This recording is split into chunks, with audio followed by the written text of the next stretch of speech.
तुझको, आ इधर आ मेरी जान तुझको, हो मेरे सनम पल भर की भी दूरी तेरे बिना जाना ही अच्छा है।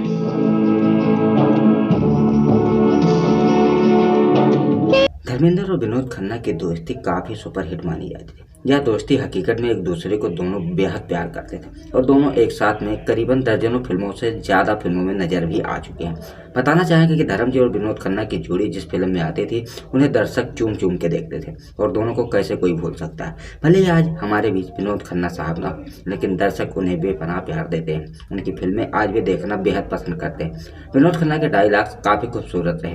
हर तरह के किराएदार निभाने में वो सबसे ज्यादा परफेक्ट भी हुआ करते थे।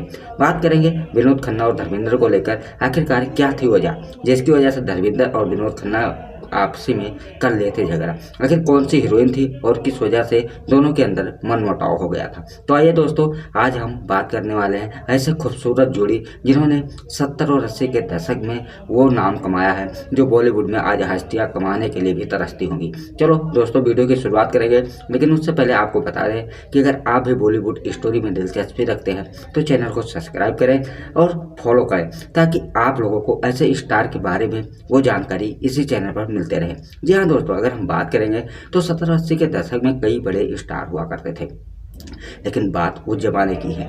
जितने बड़े स्टार हुआ करते थे उतने बड़े राइटर और सिंगर भी थे जिनके गाने गाए हुए आज भी लोग बेहद पसंद करते हैं। बताया जाता है कि राइटर की भी कहीं ना कहीं इस बारे में ज़्यादा से ज़्यादा लोग जानकारी लिया करते हैं, क्योंकि आज की फिल्मों की अगर हम बात करें तो उस तरह से कहानी और गाने को हमें देखने को बेहद नहीं मिल पाता है।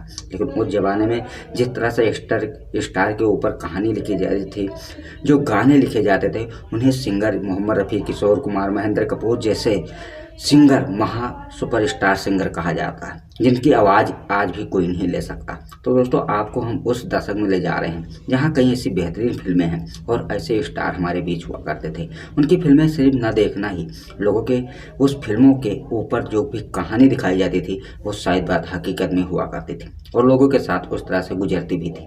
चलो दोस्तों, बता दें कि विनोद खन्ना और अमिताभ बच्चन की दोस्ती काफ़ी पक्की थी। दोनों सबसे पहले एक साथ में कई फिल्मों किया, लेकिन बात वहां तक पहुंच गई थी। आखिरकार क्यों ना विनोद खन्ना ने अमिताभ बच्चन का साथ छोड़ा था। इसके बारे में हमारे कई फ्रेंड्स ने हमें यूट्यूब चैनल पर कमेंट करके पूछा है कि इनकी दोस्ती काफ़ी पक्की थी, अमिताभ और विनोद खन्ना साहब की। आखिर क्या वजह हुई थी जब विनोद खन्ना और अमिताभ बच्चन के बीच मनमुटाव हुआ था, जिसकी वजह से विनोद खन्ना ने धर्म जी का साथ लिया था। तो आइए जानते हैं दोस्तों इस वीडियो के पूरा तक बने रहे, ताकि आपको जरूर पता लगे। हम बताना चाहेंगे कि इंडस्ट्री एक ऐसी जगह है कि कई स्टार दोस्ती तो निभाते हैं, लेकिन अपने नाम के पीछे और दौलत के पीछे उनको भुला देते हैं। शायद बात चाहे उन्हीं की वजह से उन्हें सीढ़ियाँ भी चढ़ने को मिली हों।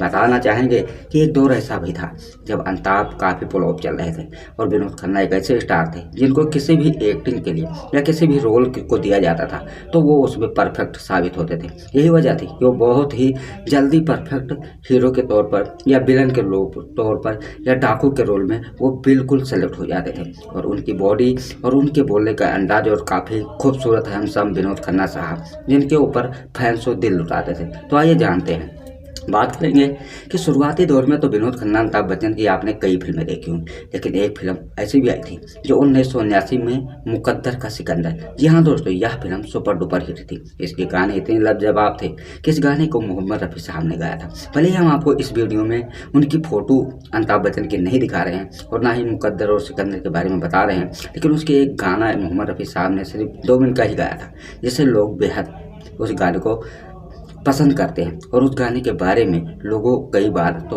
मोहम्मद रफ़ी साहब के बारे में भी कमेंट भी करते हैं कि आखिरकार क्या थी वजह जो सिर्फ मोहम्मद रफ़ी साहब ने 2 मिनट का ही ये गाना गाया। बता दें कि मुकद्दर का सिकंदर जब सुपरहिट हुई तो प्रकाश मेहरा की यह फिल्म थी। प्रकाश मेहरा के लिए अमिताभ बच्चन और विनोद खन्ना दोनों परफेक्ट एक्टर थे और प्रकाश मेहरा हर फिल्म में अमिताभ और विनोद को एक साथ लेकर ही फिल्मों बनाना पसंद करते थे।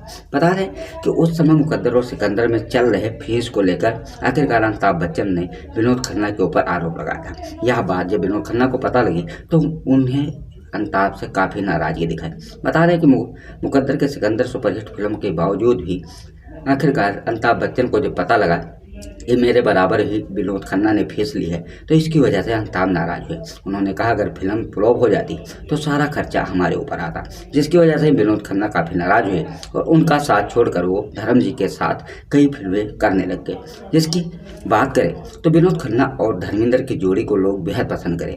मेरा गाँव मेरा देश, फरिश्ते जैसे ऐसी कई फिल्में दोनों ने एक साथ की हैं। आज भी इनकी फिल्में ब्लॉकबस्टर ही मानी जाती हैं। बता दें कि ऐसी कई फिल्मों के साथ साथ दोनों को एक दिन ऐसा भी हुआ कि दोनों आपसी में एक पार्टी के दौरान आखिरकार मान मुटाव से धर्म जी और विनोद खन्ना एक साथ ही पार्टी में एंजॉय कर रहे थे। और बता दें कि पार्टी में पैक के नशे के कारण कुछ इस तरह से वार्तालाप हुई, जिसकी वजह से विनोद खन्ना और धर्म जी के बीच में मनमुटाव हुआ। आखिरकार क्या थी वजह?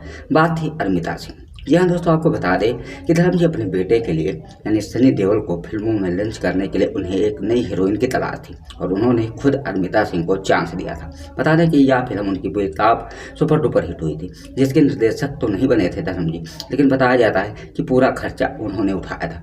बता दें कि आने वाले समय में अरमिता सिंह का नाम काफ़ी गूंजा और वो कई बड़ी फिल्मों का हिस्सा भी नहीं। बता दें कि पार्टी के दौरान धर्म जी और विनोद खन्ना एक बार धर्म जी ने विनोद खन्ना को पार्टी के लिए बुलाया था, लेकिन बात उस दौर की है कि भले ही धर्म जी उनका वेट करते रहे, लेकिन उस दिन विनोद खन्ना साहब नहीं आए। विनोद खन्ना साहब नहीं आए तो शायद वह किसी पार्टी में अमिताभ बच्चन के साथ बिजी थे।